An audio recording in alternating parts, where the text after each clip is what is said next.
ભાઈ આજે શું બનાવું? આજે ટામેટાનું શાક બનાવું. ઓકે.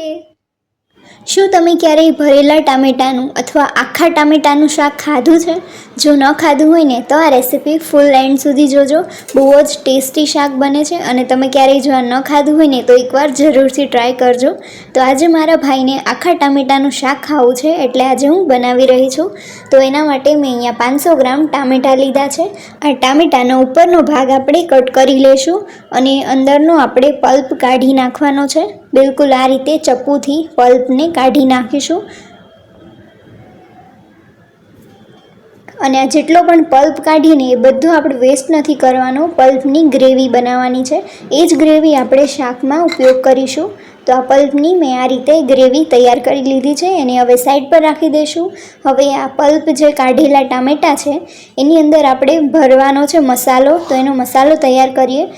તેના માટે મેં અહીંયા 4 થી 5 બટેકા લીધા છે, બાફેલા છે. તેમાં આદુ મરચીની પેસ્ટ ઉમેરીશું, 1 ચમચી હળદર, 1 ચમચી ધાણા જીરું પાવડર, સ્વાદ પ્રમાણે મીઠું, 1 ચમચી ગરમ મસાલો, અડધા લીંબુનો રસ ઉમેરીશું, સાથે 1 ચમચી ખાંડ ઉમેરીશું અને સારી રીતે મિક્સ કરી દઈશું.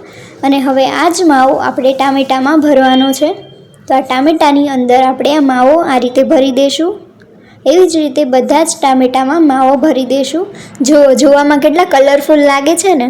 હવે શાક બનાવવા માટે એક પેનમાં 1 થી 2 ટેબલ સ્પૂન તેલ લઈશું.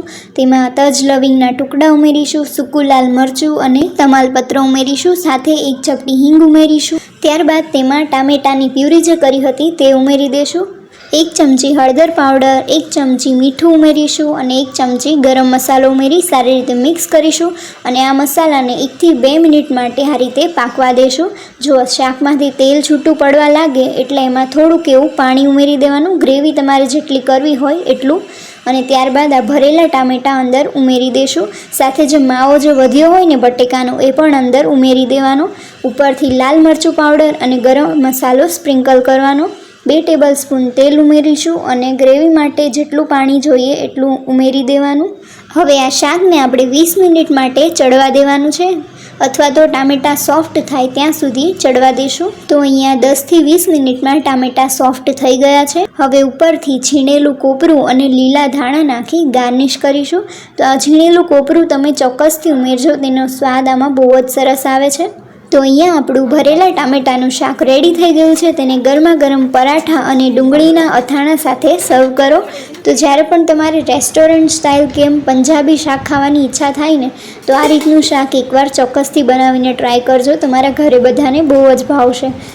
અને તમને આ રેસીપી કેવી લાગી મને કોમેન્ટમાં જરૂરથી કહેજો. જો વિડીયો ગમ્યો હોય ને તો પ્લીઝ વિડીયોને લાઇક કરજો ને તમારા ફ્રેન્ડ્સ ફેમિલીમાં શેર કરી દેજો. તો અહીંયા ડિનર રેડી થઈ ગયું છે અને જ્યારથી મારા ભાઈએ આ શાક ખાધું છે ને ત્યારથી એનું તો ફેવરેટ બની ગયું છે.